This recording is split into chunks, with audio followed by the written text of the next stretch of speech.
Om Sahana, Om Sahana Bhavatu, Sahanau Bhunaktu, Sahaviryam Karvavahai, Tejasvi Navaditamastu, Ma Vidvishavahai.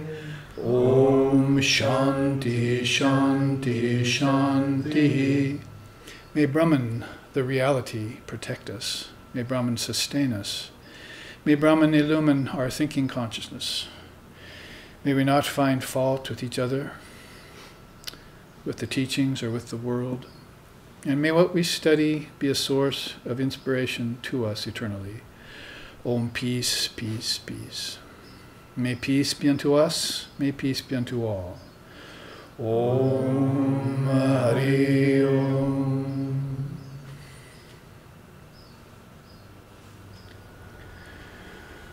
Aloha and namaste.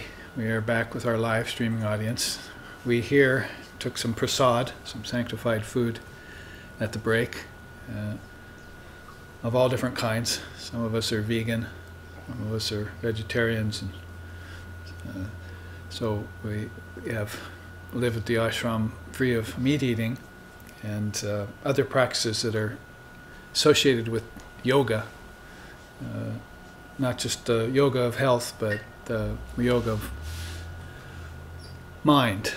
And that has to do with this wisdom that we've been speaking about over the last hour and a half, and which we will continue for another hour, and which we meet every Sunday to dive into. What Vivekananda said, the Jnana Yoga will get to the root of ignorance quicker than any other yoga.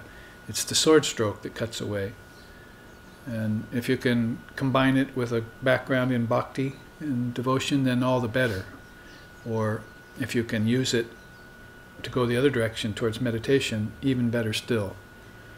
If you can bring it all back full circle into karma yoga, then best of all. So he used to say good, better, and best.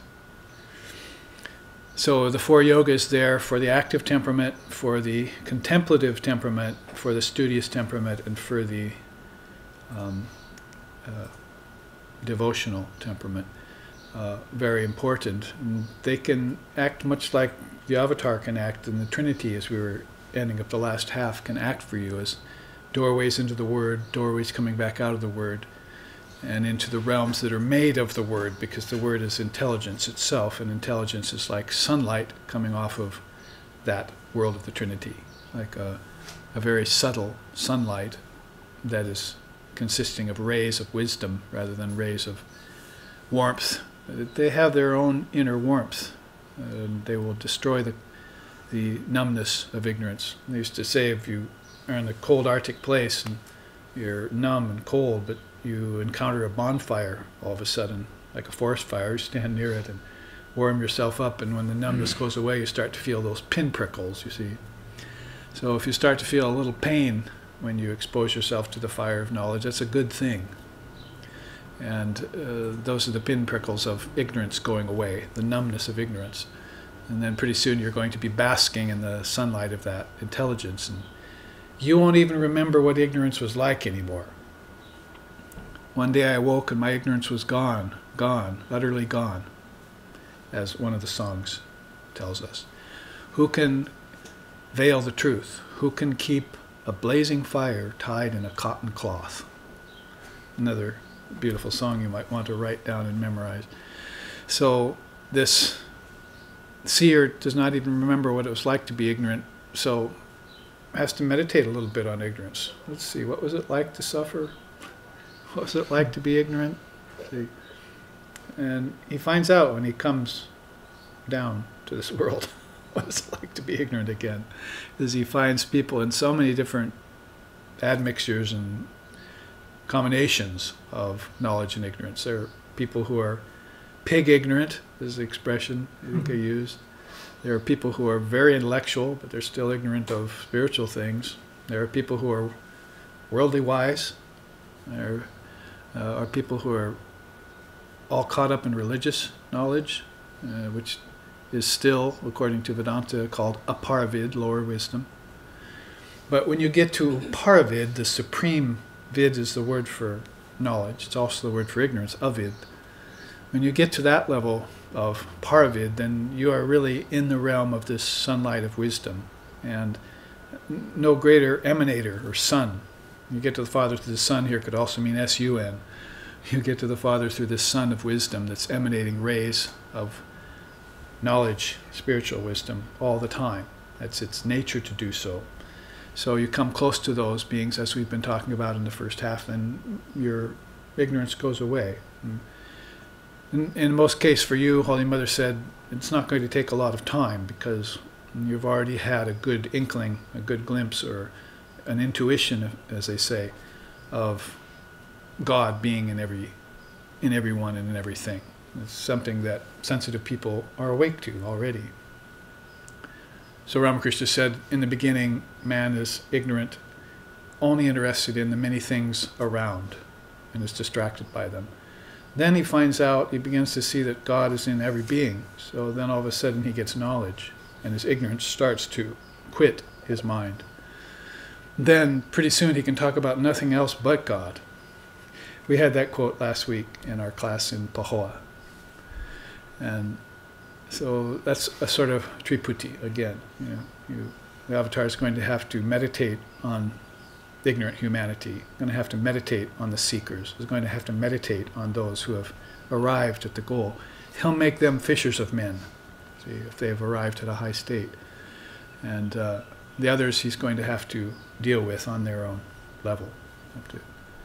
Avatar means that which descends, so he's going to have to descend into that darkness, as a light in the darkness, as a lamb to the slaughter, and adages like that they use for this great soul who's so sensitive and so superlative, so fully aware of consciousness, not just his consciousness, because he can't assign it to any individual anymore, even as great as that individual might be, but sees it as this wide open expanse of pure conscious awareness. So that's why the soul is aware of, the soul, it's the avatar soul, is aware of these four divisions. The seer, the seen, the unseen, and the obscene. He says here in his quote, that is Sri Krishna, I transcend what is seen and what is unseen. I am the supreme seer. This multitude of beings manifest themselves and go to the unmanifested state continually, and thereby subject themselves to rebirth in good and evil wombs. They do not know of the eternal existence which never changes and never perishes. But those who perceive it by knowing the unity of the seer, the seen, and the unseen are never born in the gross worlds again. In the Gita, he calls that the path of no return. They take the path, the sunlit path of no return to embodiment again. So their embodiment in the grosser worlds is a thing of the past. It's a dream that they had, and they've awoken from that dream. Now it's only going to be manifestation in Mother Wisdom. One song sings, no more birth in the womb of matter for me, only emanation from my Divine Mother. So Avatar is one of those great rays off of the sun of Brahman that reaches the earth.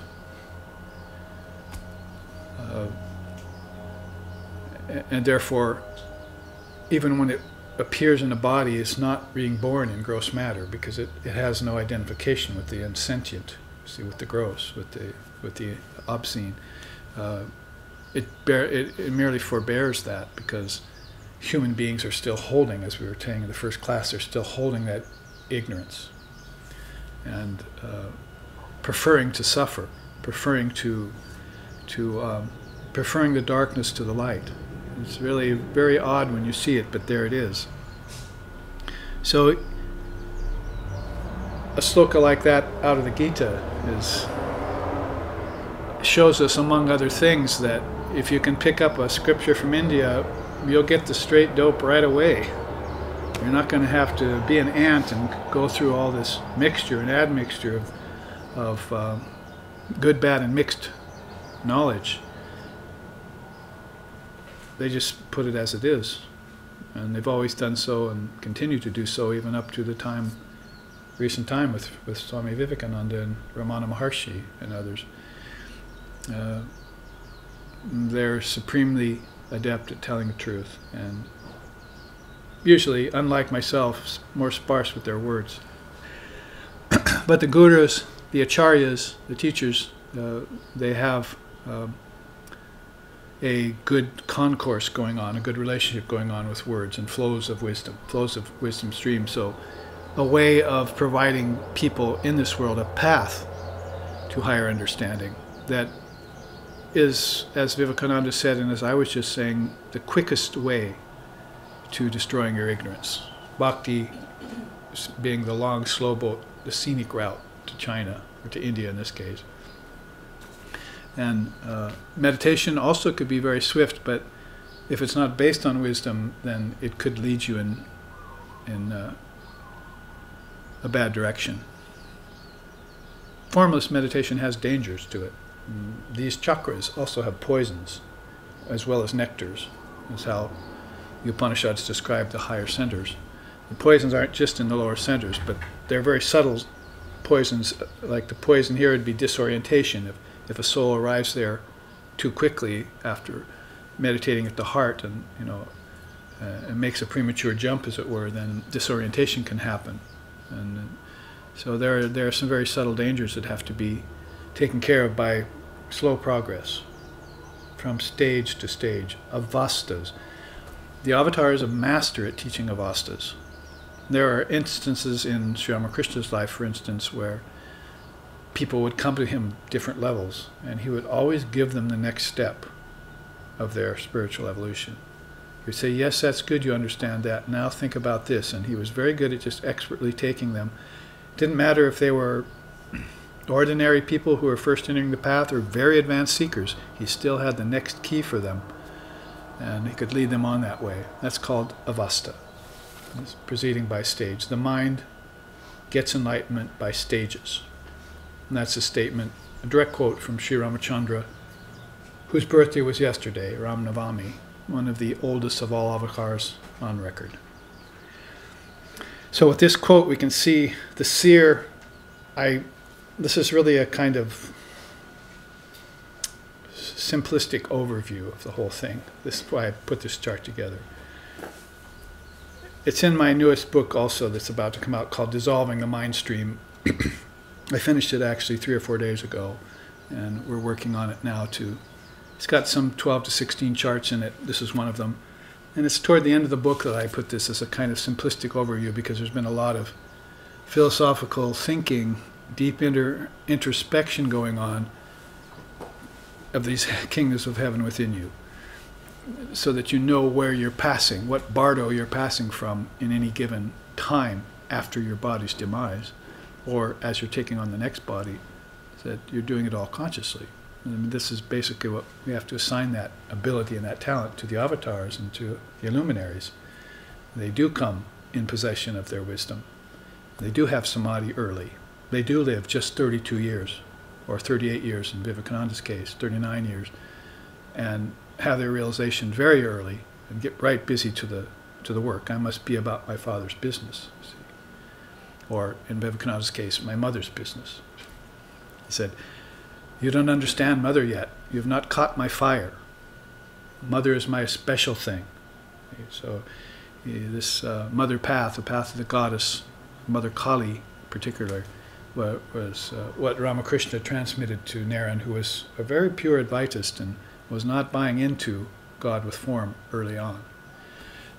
He said, God is in everything. God's in the plate, in the fork, in the cup. What nonsense. See? So Ramakrishna said, just read this book to me. And he gave him the Ashtavakra Samhita. See? And then pretty soon Vivekananda's mind was being prepared. Otherwise he could have just been one of those souls that just was here and gone.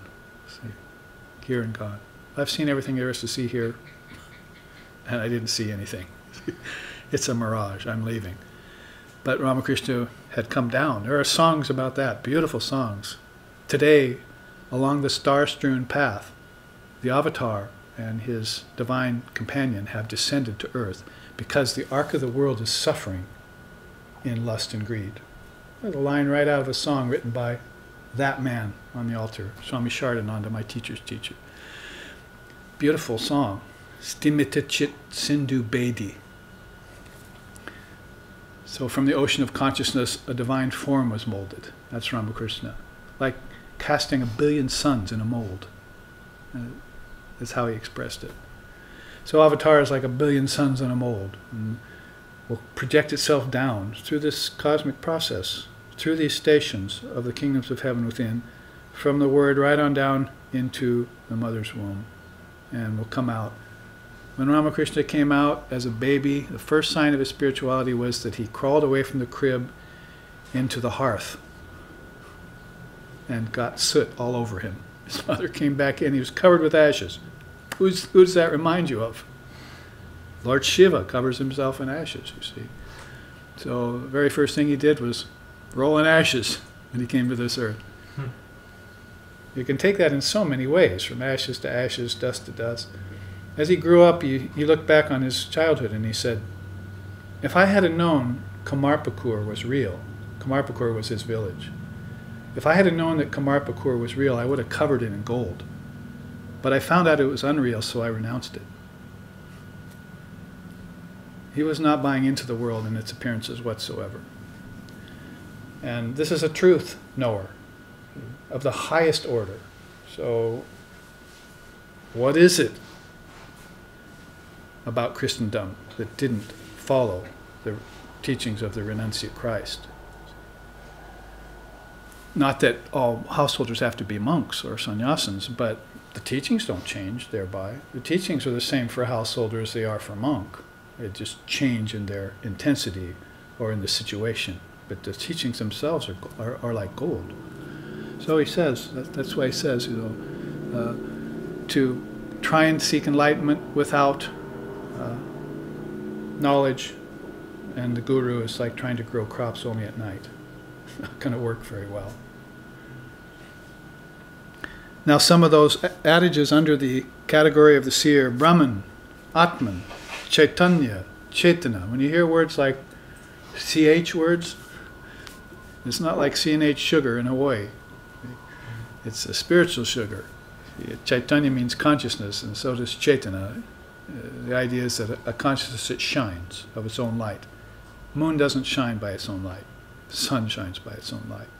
So the mind is like the moon, and the sun is like the intelligence, the highest intelligence. Atman. Parabrahma, Mahavishnu, Paramashiva, Mahamaya. The next line I put on purpose because each one of those is a darshana. There's the Vedantists, there's the Shaivites, there's the Vaishnavas, and there's the Shaktas. So that would be their word for the highest existence in each one of those. That is Vaishnavas love Krishna, but beyond Vishnu is Mahavishnu. The Shaivites love Shiva. Beyond Shiva is Paramashiva. We love Mother as Shaktas, but we have to go to the highest Mother, Maha Maya, she who controls, who oversees all the processes in Maya. So those are four very powerful words for the highest expression in each of those darshanas, so that even dualism in India gets a turn towards the non-dual. Not happy just to have knowledge of relativity alone, no matter how high that might take us, but we have to know that ultimate formless essence behind each form. That falls to our predilection. That's what we're given. Names for beings who have those same qualities are next. Videha Mukti, Jivan Mukta, the Maharishis, and Sakshi. Those are beings that Videha Mukti means gains freedom, Mukta, from Videha, from Deha, form. So they don't have to come back into form anymore. If you find them here, it'll be a very rare occasion. There'll have to be some reason why they came back, like an avatar convinced them, like Ramakrishna did for Vivekananda. Once you come down to me, the ark of the world is sinking in the ocean of lust and greed. Won't you come down to the world with me? The story is that bright child who was cast like 1,000 suns in a mold, tapped the sage on the seer on the shoulder, because he was sitting for 700 years in the state of meditation, in formlessness, perfectly happy, and woke him up out of that and said, "Come down to earth with me. Come out. Let's manifest all of that knowledge that's in you and save souls. Not just save them, liberate them," as we were talking about early. Jivan Mukta, next to the Videha Mukta, is the living, liberated soul. When you see a soul who has come out, he's living free, like I saw my teacher, a Jivan Mukta. Not bound by anything. He even took the name Ashesha. No residue. It means really freedom from any residue, even cosmic residue. "I'm gone and gone forever. Have no hope for me anymore for the world," as another song sings it. I've gone formless, like Buddha. See, Gatam, Gatam, Paragatam. I've gone to the supreme goal beyond all forms. "Architect of the universe, I have seen you. I will not build any more houses. Not houses of wood, not houses of stone, not houses of flesh and bone, and not houses of wise conception either." Sankalpa Viksha, right? So if he builds a house of wise conception, he's taking on a great sacrifice for you. And not just for you, but for all of your fellows, giving you a chance to awaken to your Atman, you see, to your divine nature, to your highest consciousness. You have the opportunity to realize that in this lifetime. Sakshi, for instance. You see, Sakshi is witness, so sometimes we sing that verse, it reminds me. Om Brahmanandam Paramasukadam Kevalam Gyanamurtim Dandvaititam Gagana Sadrisham Tattvamashadi Laksham Ekam Nicham Bimalamarchalam Sarvadi Sakshi Bhutam, the witness of all phenomena. And then Babaji Tam Trigunarahitam Sadgurum Tanamami. Salute my Guru at the end. So I'm the witness of all phenomena. It's a beautiful sloka. Brahmanandam Paramasukadam Kevalam Gyanamurtam. Brahmanandam, I am the bliss of Brahman. Paramasukadam, I am the supreme happiness. Kevalam, I am alone. Jnanamurtim, I am the very murti of Jnanam. I am the very form of wisdom. What a verse, you see. I mean, you could simplify it all and just say I'm Shiva, but he wants to be a little bit more expressive than that, you see. He wants to leave no doubts as to where he's coming from when he put that sloka together for you. So we sing that right after Guru Brahma, Guru Vishnu, and so forth. Right after the Guru Stotram, you put that in there. You see, my teacher used to chant that all the time before his lectures. Om Brahmanandam Paramasukadam Kevalam Jnanamurtim Dvandvaiti Tam Gagana Sadrisham Tattvamashadi Laksham. His arms folded, you see. 80, 90 years old, standing there, giving you Chaksha Dikshu, see. Transmitting it to you from his own realization. Yeah, it impressed us. It got deeply into us. Then names for that state: Samadhi, Nirvana, Moksha, Mukti, Turiya. That's all the seers' province, you see. There are many, many other items you could add to that list. But that's enough just to give you a sort of taste of what the seer is like. I think we already looked at that chart.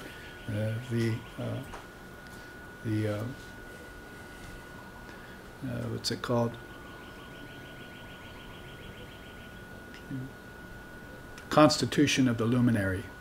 It's called Constitution of the Luminary. You see, out of the Upanishad, one of the minor Upanishads is a list of everything the seer is. Beautiful, really beautiful. Let's look at the scene. Ether, air, fire, water, earth, electricity, motion, rotation, gravitation, humans, animals, insects, microorganisms, oceans, forests, rivers, plants, flowers. You can look, even some of those are unseen to the naked eye. But they're pretty much the building blocks of the physical universe. But this is what the seer has come out of the seer. You see, we say nature has come out of the mind. Your mind, therefore, has the power of solidity in it, so it can formulate atoms into apparently solid objects, because all of these objects are made of atoms, right? Molecules and so forth. But that's only for the scientists, you see. What the seer knows is that they're made of intelligence, intelligent particles. Most people don't see the intelligent particle behind the physical particle. That's what gives it its Brahman, which makes it not a tree but a Buddha nature tree, or an Atman tree. That's how they see Brahman in everything, because they're looking and they're seeing the whole process in one glimpse. Whatever they see is Brahman, because they're seeing right to the source immediately, in the very instant. That's how quick that fast that mind is, you see. The scene we know all too well. Let's just awaken to our seerhood. Now there under the unseen is the more perplexing. See, Ishvara, Devas, celestials, ancestors, the disembodied souls. Om, cosmic mind, cosmic laws, subtle elements, intelligent thought, mind, ego, prana, gunas. Even I added in there, although it really could be called a part of the scene, atomic particles, quarks, neutrons, and subatomic particles, as if they were a doorway into prana, and that prana was then a doorway into your ancestors. So this ether of akasha, this akasha of one of the words there, you see, ether or space, has a subtle doorway out of the physical into the next level of particle. That's what we're not seeing, because we won't be able to see it with these eyes and with these ears. Nobody has ever seen God with these eyes. Nobody has ever seen the prana. You can't even really see electricity until you get busy with some experiments and make it manifest. So you have to bring the hidden out from the seen, you see. And you'll find out that the unseen is lying all behind all that, like Ishvara, you see. They sing beautiful songs to Ishvara, like Madhusudana, Om Ardana, Om Rishikesha, Madhusudana, Shri Krishna, Madhusudana Govinda, Madhusudana Shri Krishna, Madhusudana Madhava, Madhusudana Keshava, Madhusudana Om Janardana, Om Rishikesha, Om Shri Krishna, Madhusudana Madhava, Madhusudana Keshava, Madhusudana Govinda. Name after name rolling out, you see, for this divine being called Ishvara, out of which the avatars have come. That's the sons and daughters, Ishvara or Ishvari, meaning you have a great soul like Holy Mother, and you take her as your ideal, like I did. My teacher asked you, what's your ideal? I said, Divine Mother. So he gave me the mantra to Shisharda. And at that moment he gave it to me, I was enlightened. I was awakened. My mind just had to catch up to the fact. It takes you maybe 5, 10, 20 years. But once you get that mantra, which is why these teachings of Diksha and the teachings of the Jnana wisdom go together. They're wrapped up in each other. Well, I mean, you can look at it in terms of philosophy, you can look at it in terms of relationships with the divine, or you can look at it in terms of deities. Madhusudana Govinda. You can go on singing these divine names, like right in the next page. Vasudeva Sarvam, Vasudeva Sarvam, Ekameva Dvaitayam, Vasudeva Sarvam, Vasudeva Sarvam, Vasudeva Sarvam, Suridam Sarva Bhutanam, Vasudeva Sarvam. Sarva means everything. God is everything to me. There's nothing outside of that pale. See? Everything is there. Suridam Sarva Bhutanam. Bhutas, you see, is the witness of all Bhutas, of all beings. Whether they be disembodied, you see, or whether they be the ancestors, the celestials, the devas, that's the grand overseer, or overseeress of all living beings, at all levels of existence. Goes on, Atmani Vishva Darshanam, has darshan of the Atman. The seer sees his divine nature, as easy as you would see a fruit in the palm of your hand. Manmai Mamum Pashrita,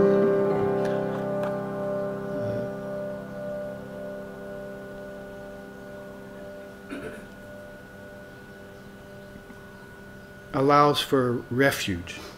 The Ishvara form will allow refuge in it. Whether it be Ishvara or Ishvara, you can take refuge in it. So, also, Sarvaloka Maheshwaram, all lokas, all worlds. Sarvaloka is the Maheshwara. So Maheshwara is a name for Shiva, who's overseeing all beings. So they throw these names at you, one after the other, you see, and the ideas that go with them, as if to drown your mind in the deluge of divinity. You stagger, your ego staggers, loses its grip, you see. And you have samadhi. That's about the only thing you can't control. Besides the phenomena of this earth, you think we can control it. But that samadhi is definitely not something under your control. It happens by Mother's grace. So, if you look at the realm of the unseen, you're going to have to man yourself up with philosophy, with songs, with these divine ideas, and embrace them, take them in. Because, as I said, the cross-section of unseen is infinite. Purnamadaha, Purnamidam, Purnat, Purnamadachite. There's no doubt that the finite is infinite, because there's infinite trees and infinite waters and infinite leaves and infinite sky and clouds. But even more infinite is this unseen land within you, these various akashas, or these various strata of kingdoms of heaven within you. That's infinite and full of Brahman.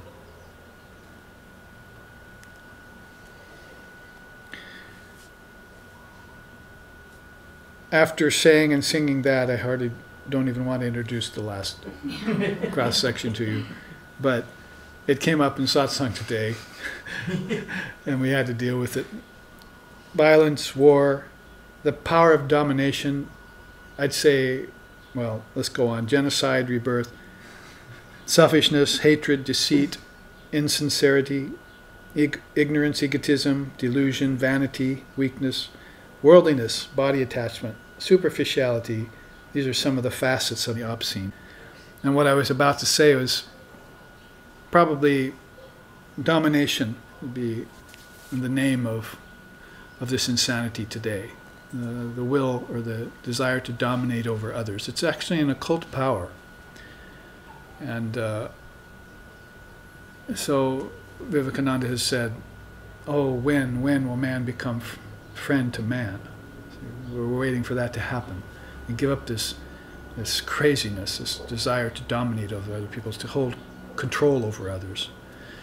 And instead, turn toward the infinite, turn towards freedom, and then help others do the same. That's the opposite trend of domination, is to head towards freedom and to free people rather than dominate and hold them down. So that is very human at this point. War is less of a problem. You're not going to get rid of it. But this desire to dominate, you will get rid of if you want to get freedom for yourself and for others. Sometimes it's even the case that war frees people from being warriors. There's the story of the old warrior who nobody could defeat on the battlefield. Nobody could get to him. It was just too much prowess. One day, in the midst of a battle, he just dropped his sword, walked up to the top of the hill and sat down. He had lost his desire to be a warrior anymore, and all he wanted to do was observe. Mild interest in who wins, you see. Oh, they won. Oh, now they won. I was going to say that beautiful story of Ramakrishna where everyone starts out on a track and starts running. And you look and there's one person who's way out in front of the rest, the best runner. And you talk to your friend for a minute or so, you look back and that guy's gone so far around that he's now behind everyone else. He looked like he was fastest of all, but he's run so fast he's caught up with everyone else, and now he looks like he's behind everyone else. So that's the spiritual journey Sri Ramakrishna is describing. You can't measure your progress at all because you're basically just running around in circles. It's called Maya. You're going nowhere faster. You're spinning your wheels. The only way to win the race is to stop. You might have figured that out by now.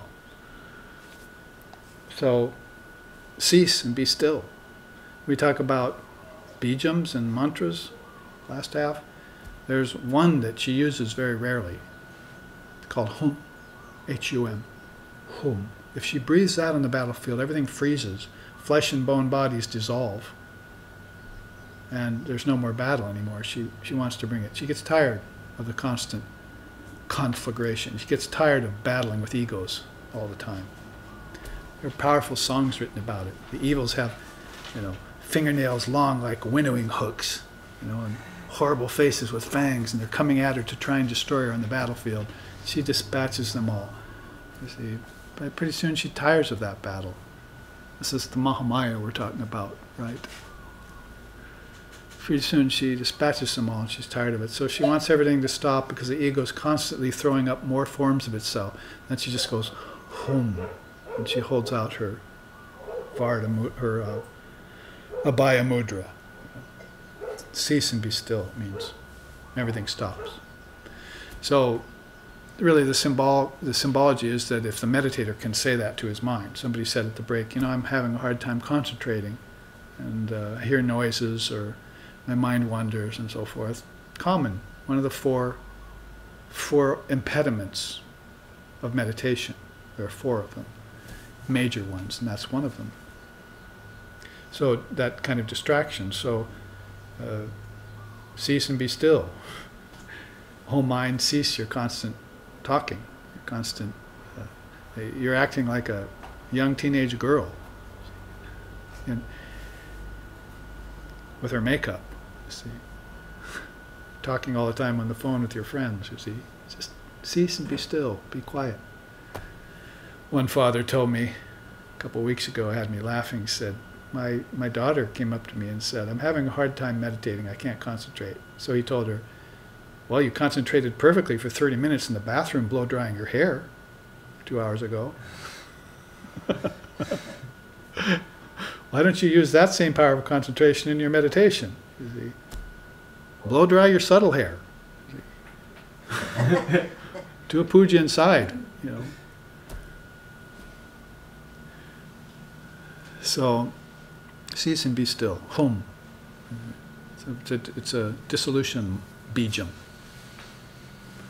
Don't use it very much.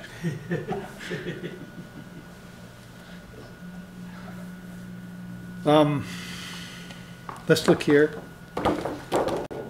As we trace the trail of the avatar, those illumined souls who teach the path of no return, yet they themselves show how it's possible to return in the highest state of awareness. And I'll show you at the same time, I think, this teaching that we should also look at. We do have one more class next week on this very subject, Advaita, the avatars. We finally decided that since there's only one more class before the San Francisco classes and the Portland, Oregon classes, that this week and next week will be, in Hawaii, will be given to this subject. And there's a lot that can be expressed about it, so no dearth of material. Well, we move into the precincts of Shankara here when you look at a chart like this. There he is riding on the tiger. He's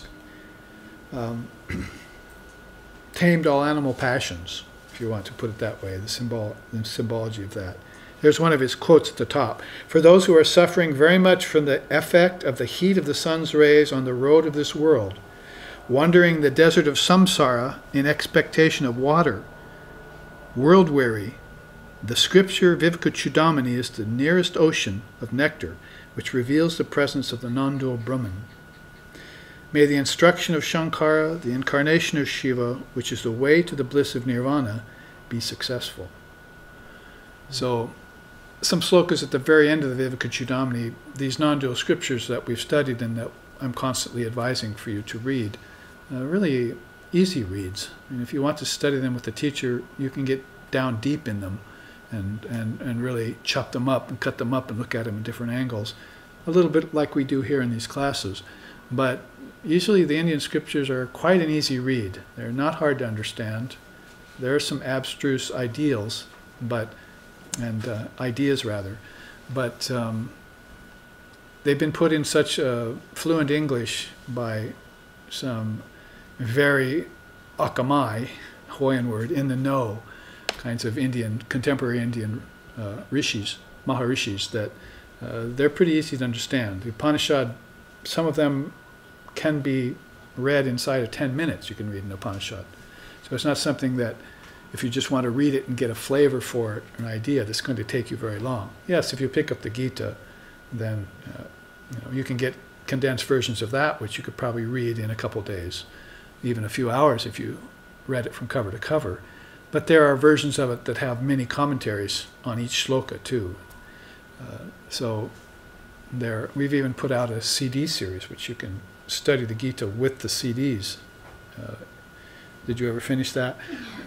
That's what you start into a Gita with the CDs and you work through it. So this Vivekachudamani, the word is a long one, but Chudamani means crest jewel, and Viveka means discrimination between what's real and what's unreal. So he's wearing this discrimination, Viveka, like a crest jewel.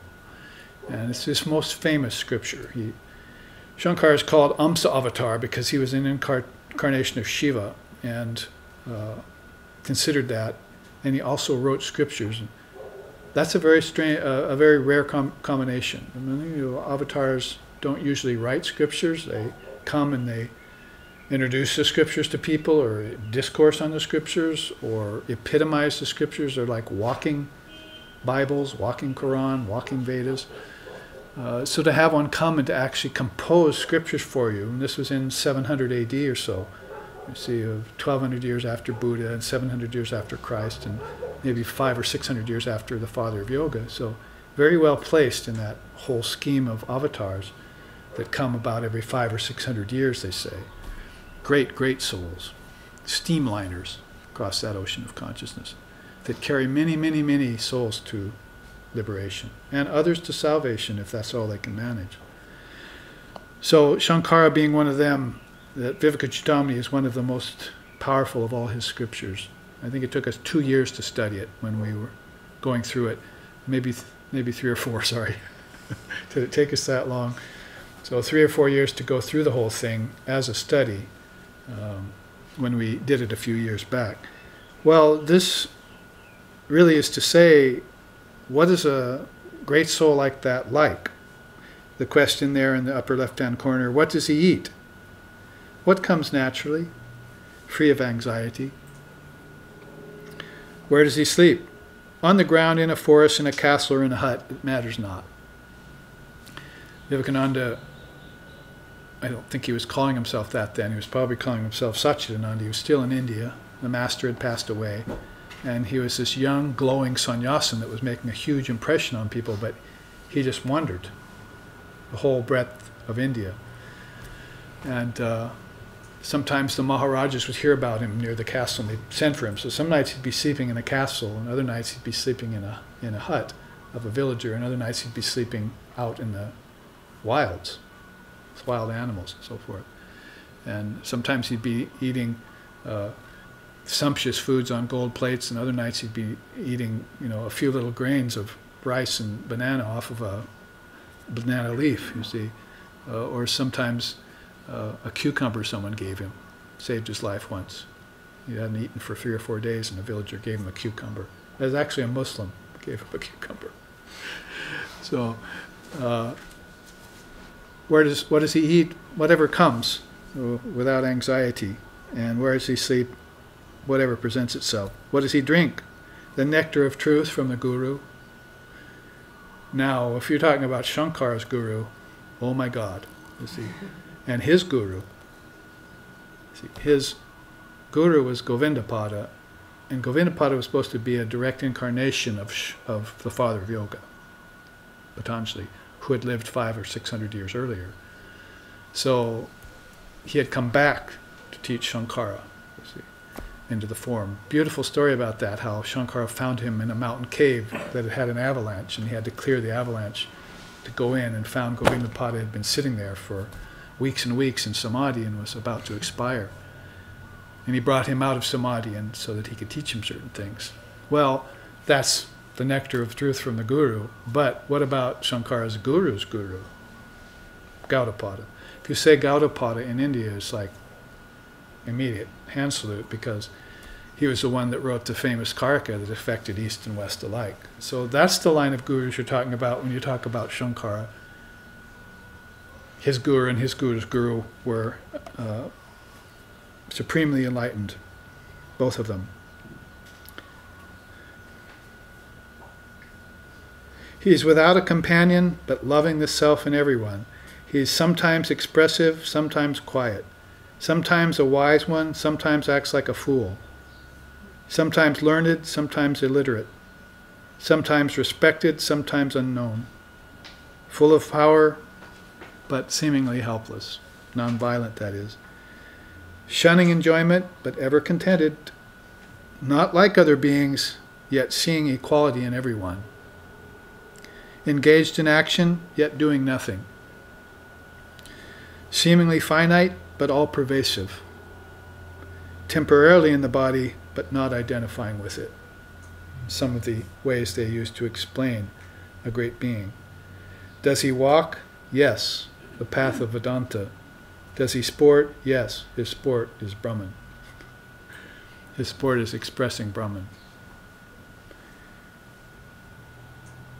He himself said, in a ditch, in a river, in a churchyard, or in a field, wherever the leaf may fall, what does that matter to the tree?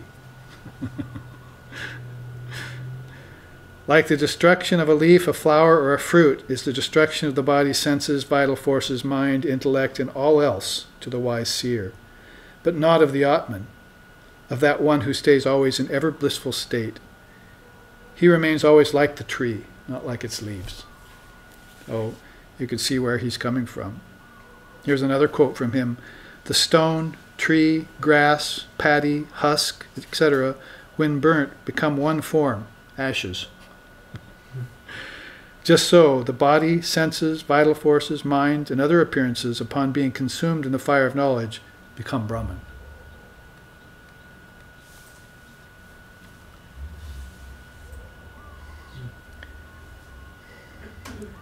One person, my own student, came up to me once and said, Shankara is too ascetic for me. I have a bone to pick with him. I said, you're going to have a whole skeleton to pick if you go into him. He's got you. He's got you. He knows what's going on. So again, for those who are suffering very much from the effect of the heat of the sun's rays on the road of this world, wandering in the desert of samsara in expectation of some water, World-weary, this scripture is the nearest ocean of nectar, which reveals the presence of the non-dual Brahman. It reminds me, for instance, of this song that we sometimes sing. In fact, this song was the very first song that Narendra, Swami Vivekananda, ever sang to Sri Ramakrishna when they first met in that lifetime. It says, "O mind, return to your own abode, your eternal home." And it goes, Mono chalo nija niketane, Mono chalo nija niketane, Shamshara videshe videshe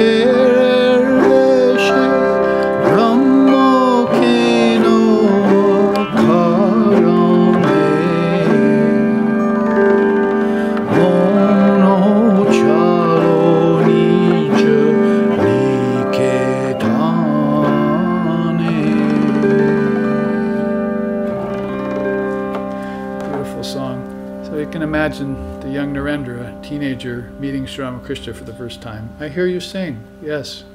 "I hear you have a good voice. Will you sing us a song?" First words he sang to Sri Ramakrishna, "O mind, return to your own abode, your eternal home." Because he was coming back to Sri Ramakrishna, which is his eternal home.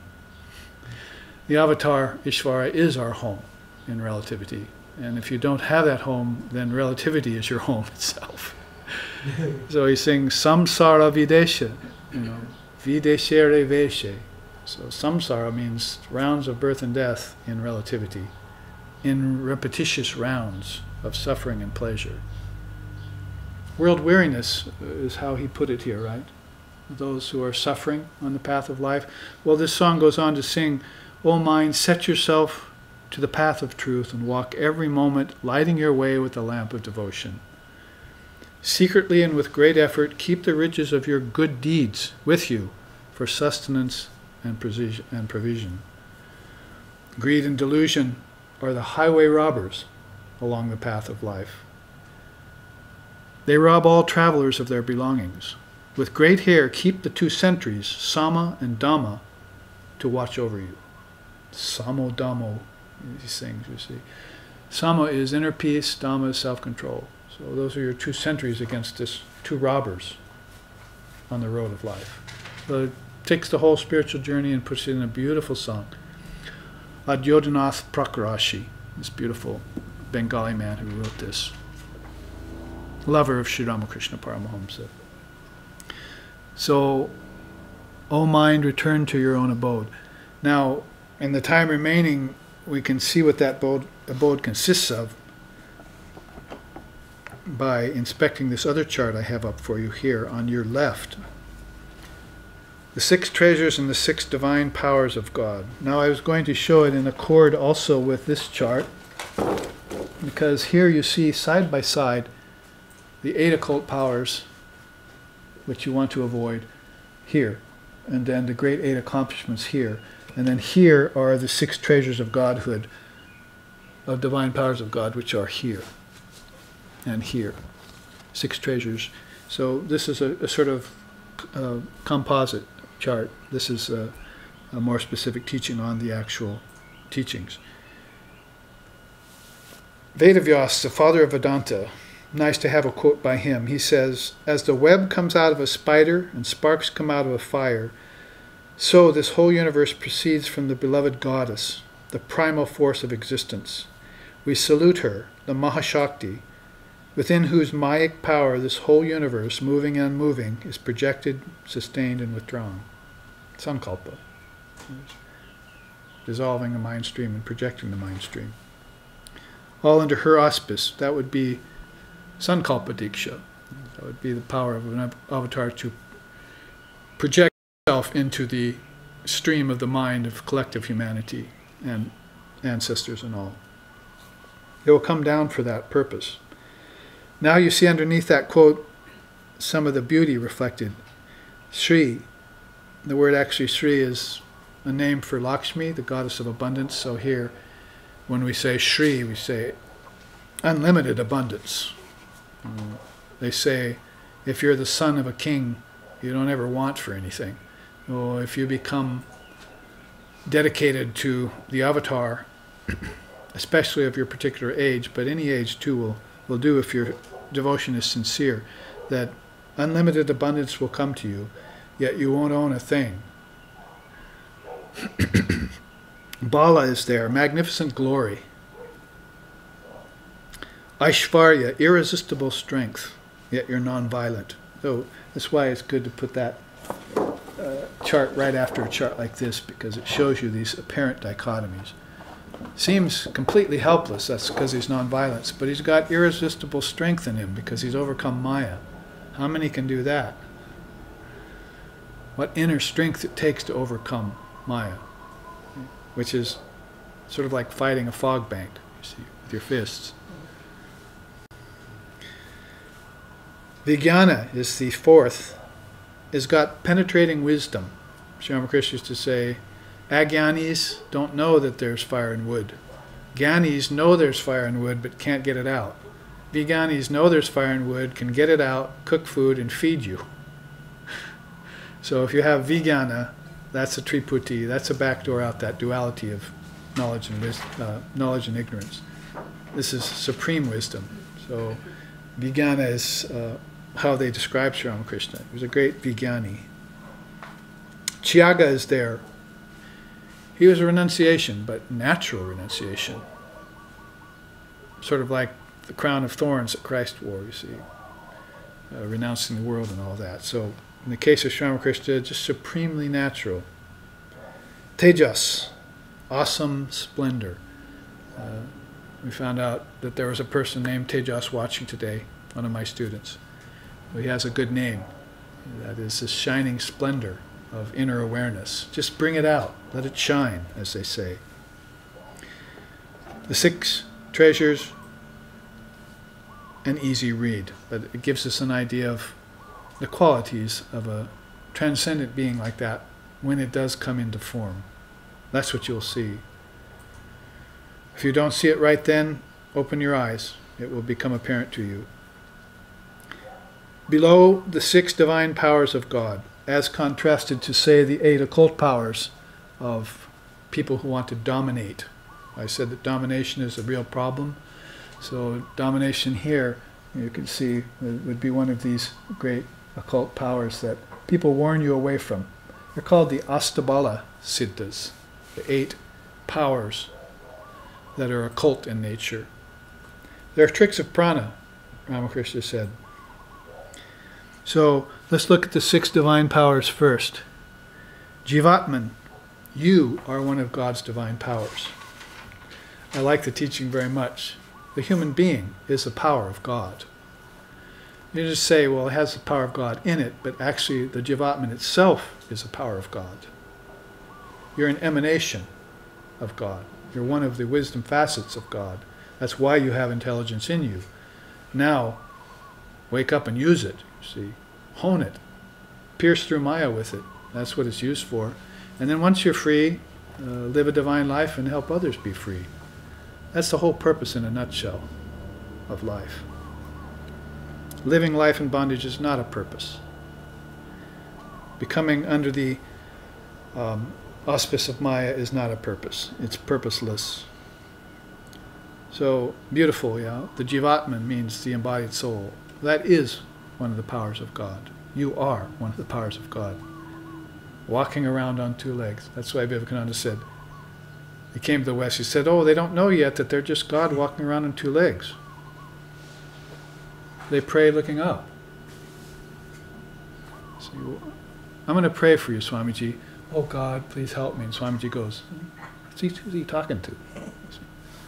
No one up there. Nothing up there but the 3 elements. At least here there's 5. So they don't know that they're God walking around on 2 legs yet. I mean, this was an absolute truth to him. This was a fact. He'd known this for thousands of years in India. This is the way that they set up their philosophy. There's no other God in the universe except you. Have you seen anyone up there? He said. Get rid of this superstition. Be free. Come out from under that darkness.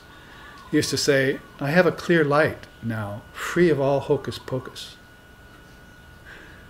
Hocus pocus is like gods and angels and devils and other imaginations. You see that the human mind's foisting over the real picture, false superimposition. Strip off those coverings and live in your true self. Live in the awareness, in the divine eye. Manifest that divinity. That's the whole purpose of life. Another power is Jagat. The universe itself is the divine power of God. That's a nice way to look at the universe. I mean, they can tell you can look at it as an illusion, that it's unreal, that it's changing all the time, that it's destructive. They can tell you a lot of things about it, and they're all true, but here's an interesting way, the way Avatar would look at it. I think this is the power of God. If he comes down the star-strewn path, as the song says, with his companion, they came along the star-strewn path, it means they're coming from a different ether into the physical ether. They see the stars. They see the universe. Well, that's a beautiful place. That looks like God's manifestation to me. Billions of suns, billions of planets. It's the power of God. That's a good way of looking at the universe. Manas, mind, is also a power of God. The mind itself. And I'd say it's probably much more powerful than the universe, because the universe has come out of the mind. Mind fashioned the universes in space and time. Buddhi, intelligence, a power of God. Prema, love, a power of God. Jnana, knowledge, a power of God. Mind, intelligence, love, and knowledge. Qualities, attributes, forces, divine forces. Let's look at the quote under each one. Jivatman. Sri Ramakrishna says, the jiva, which is the embodied being, at first remains in a state of ignorance, is not conscious of God, but of multiplicity. Then he becomes conscious that God dwells in all beings. If there is any purpose at all to rounds of birth and death, reincarnation, then it's that every time we reincarnate, we live that quote. At first we're ignorant, we think of nothing but multiplicity, but as we grow, we come into knowledge that God dwells in all beings. So if you're not going to be born free, and don't go there, please, then then you might as well be born to enact that quote of Sri Ramakrishna. Yes, at first everyone is caught in Maya. No one's an exception. Everyone is stunned by the universe as a power of God. Stars, planets, peoples, varieties. Stunned. Jada Samadhi is called. It's stunned consciousness. You don't know where to go first. You see what to explore next. But if you live long enough, you'll see through it, and then you'll pass away free. And if you come back again after that, you're just wearing a mask, and you're tearing off that mask every time until you get really good at it. When will I tear off my mask in front of humanity? See, that's what the Avatar is doing. He says, now only 1,000 people are watching. I'm not going to do it yet. You see, oh, I've got 100,000 people watching. Here we are. You see, here's me. Here's the light. I am the Avatar of the age. Come here. He hit his own heart. He said, all beings who want to awaken to their own Atman will come here. And he hit his own heart. Sri Ramakrishna.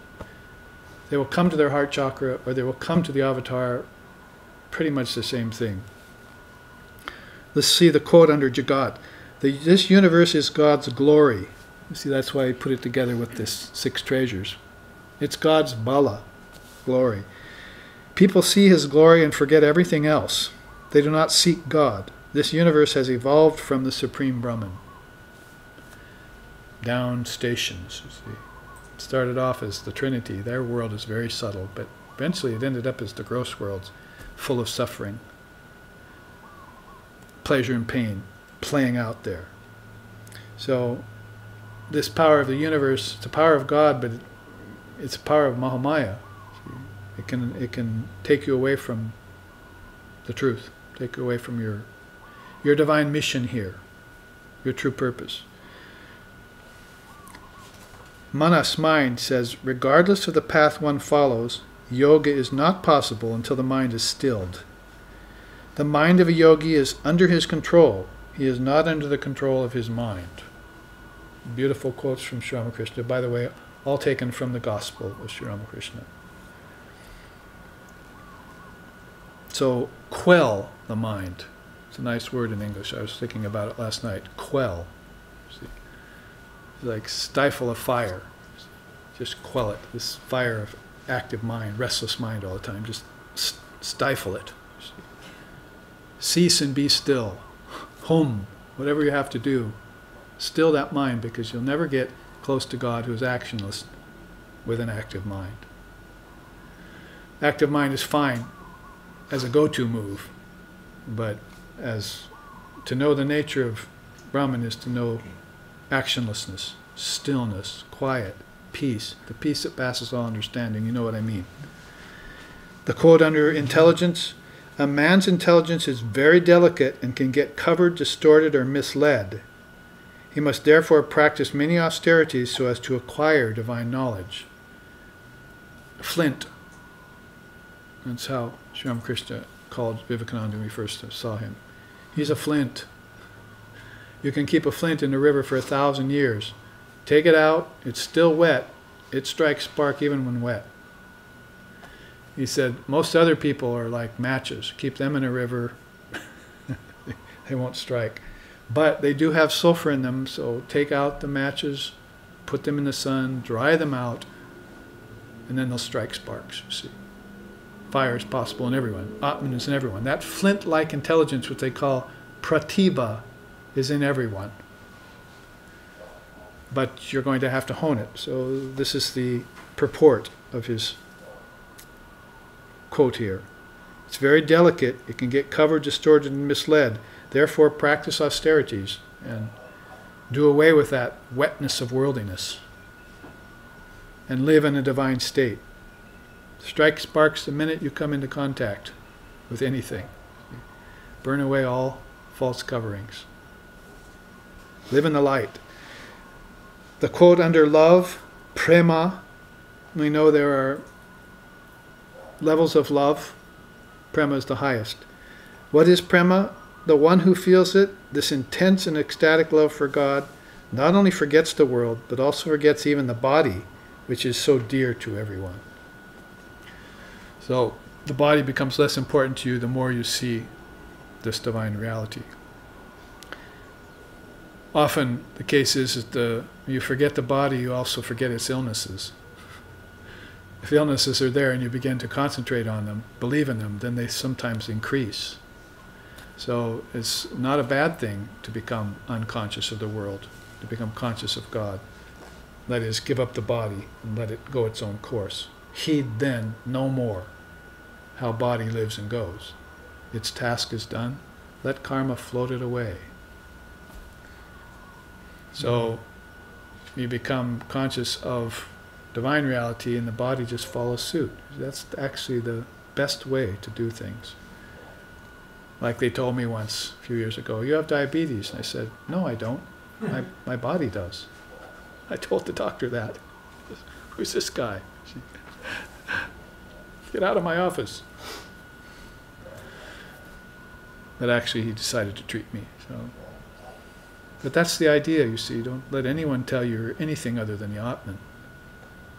Divine reality. Parents, professionals, psychologists, my God, therapists. Don't muddle about.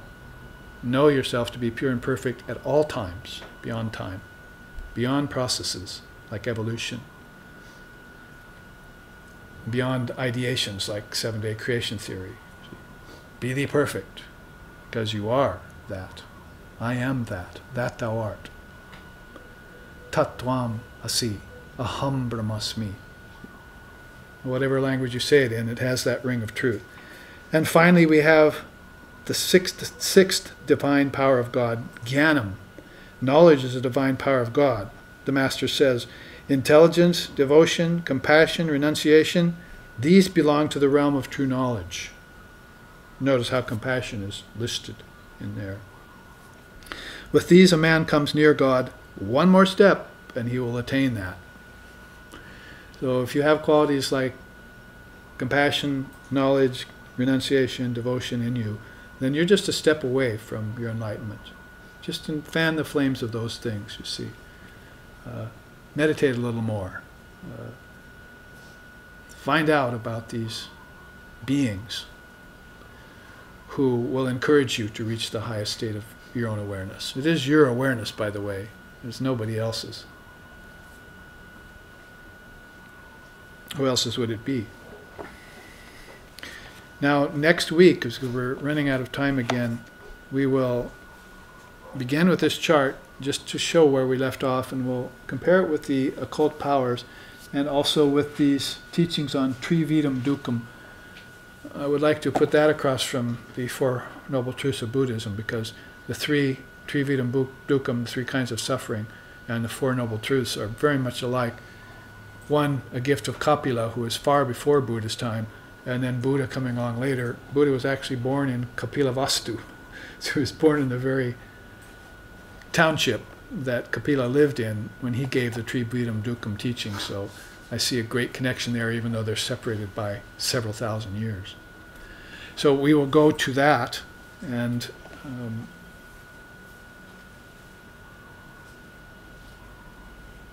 that will be the final class on next Sunday, the 28th. And I hope you'll all join us for that in the live streaming. And those of you who are here in Hawaii will attend like you did today. Thank you for your presence and your kind attention. Let's end here then with a Sanskrit chant as is traditional.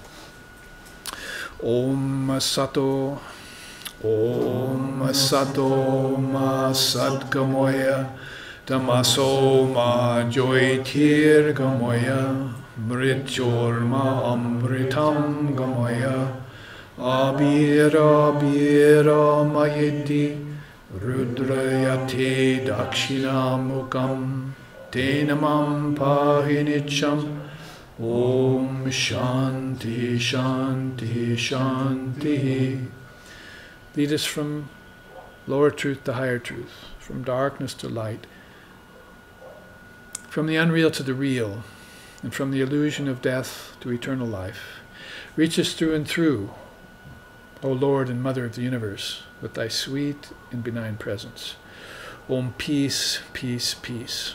May peace be unto us, may peace be unto all. Om Hari Om.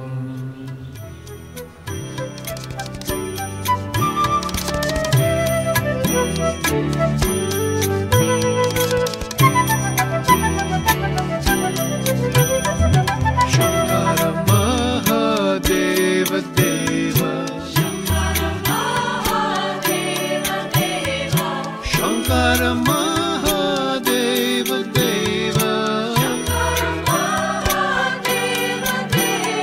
Shankara Mahadeva Deva, Shankara Mahadeva Deva, Sevaka Sura Jake, Shankara Mahadeva Deva,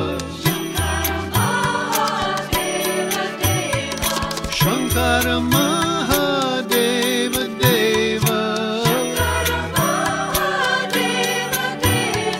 Shankara Mahadeva Deva, Sevaka Sura